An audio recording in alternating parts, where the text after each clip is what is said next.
मस्जिद जिंदाबाद, बाबरी मस्जिद जिंदाबाद। मैं चैलेंज कर रहा हूं जावेद को और ये मास्टर को, तुम अपनी जबान से सिर्फ बाबरी मस्जिद बोलो जनता के सामने किशनगंज की। तुम में हिम्मत है बोलने की? नहीं बोल सकेंगे, डरेंगे, कांपेंगे, इनकी रूह निकल जाएगी, इनको दिखेगा मलेकुल मौत सामने खड़ा है। किसने पार्लियामेंट में खड़े होकर कहा सुनो बाबरी मस्जिद जिंदाबाद, बाबरी मस्जिद जिंदाबाद? 300 बीजेपी के एमपीज के सामने पूरी पार्लियामेंट में सन्नाटा हो गया। ये क्या कह रहा? मैंने कहा सच्चाई को बयान कर रहा हूं, जब तक जिंदा रहूंगा सच को बोलूंगा, जालिम को देखकर अपनी जबान पे कॉम्प्रोमाइज नहीं करूंगा। जमीर का सौदा करने वालों का नाम मजलिस इत्तेहादुल मुस्लिमीन नहीं है।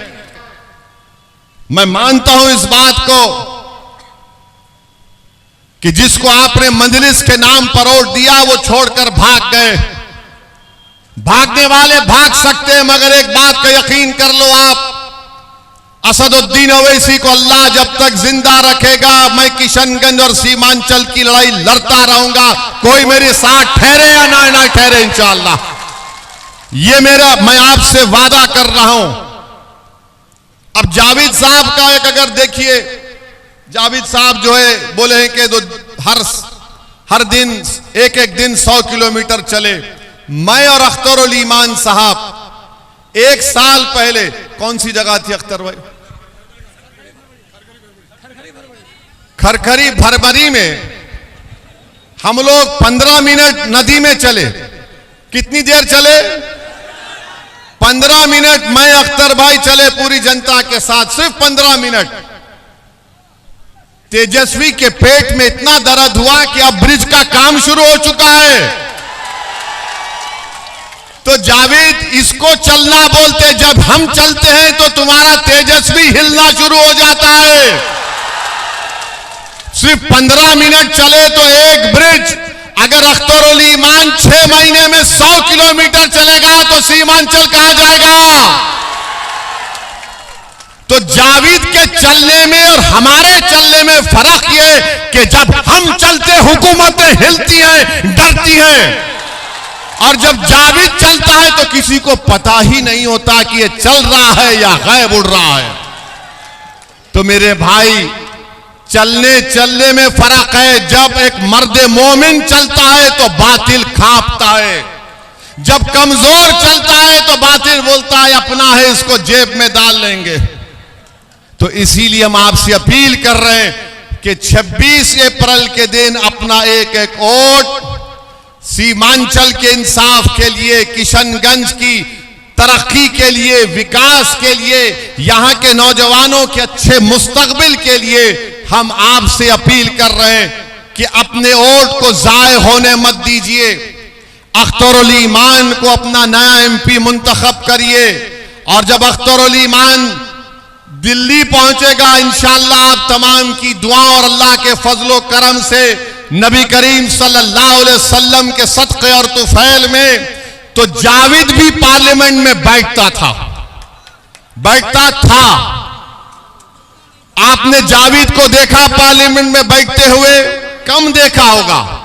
मगर जब अख्तरुल ईमान, असदुद्दीन ओवैसी और इम्तियाज जलील के साथ बैठेगा तो आपको पैगाम आएगा कि भारत के 3 दूल्हे बैठे हुए हैं भारत की पार्लियामेंट में, हमारे साथ अख्तरुल ईमान बैठेगा। दुनिया देखेगी और हम ताकतवर इख्तिदार में कोई भी होगा उसको बताएंगे सीमांचल से इंसाफ करना पड़ेगा। यह है बात। पार्लियामेंट जाना और बैठना नहीं, पार्लियामेंट में जब जाकर बैठते हैं तो सत्ता में मोदी हो या कोई भी हो उसको डर लगना शुरू हो जाता है। अरे ये 2 मंजलिस के एमपी हैं मगर पार्लियामेंट के दरो दीवार को अपनी सच्चाई से हिला देते हैं। तो मैं आपसे अपील कर रहा हूं, अब के बार 2 नहीं 3 जाएंगे इंशाअल्लाह ताला। जाएंगे ना 3? आप तमाम अख्तरुल ईमान को अपना एमपी बनाकर कामयाब करेंगे बहादुरगंज से इंशाअल्लाह। अल्लाह आपके हौसला रज़म को बरकरार रखिए। हमारे इस भाषण के बाद आज शाम से शुरू हो जाएंगे जो हमारी सफों में जो अबू जहल, अबू लहब, मीर जाफर और मीर सादिक के जानशीन हैं, वो अभी से शुरू कर देंगे। ए अख्तर और असदुद्दीन ओवैसी के जज्बाती बातों में मत जाओ, बीजेपी को हराना है। मेरे भाई 2019 में क्या यहां से जेडीयू जीती या कांग्रेस जीती बताओ? अख्तर ईमान को आपने जो भी वोट दिया नहीं दिया वो आपका फैसला था, मगर अब की बार आपको हम अपील कर रहे हैं कि अख्तर ईमान को यहां से अपना एमपी बनाइए। 10 साल हो या 2019 से 2024 का रिकॉर्ड उठाकर देख लो आप। ट्रिपल तलाक का कानून आया पार्लियामेंट में, क्या जावेद ने मुखालिफत की या असदुद्दीन ओवैसी ने मुखालिफत की बताओ?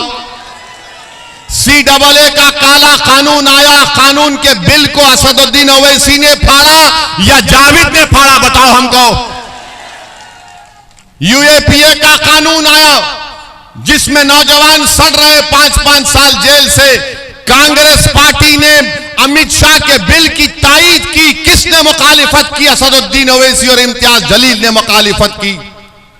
मेरे भाई, ये मजलिस ने काम किया।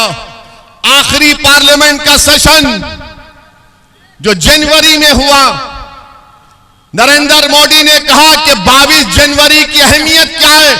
जावेद बोला या असदुद्दीन ओवैसी बोला बाबरी मस्जिद जिंदाबाद, बाबरी मस्जिद जिंदाबाद।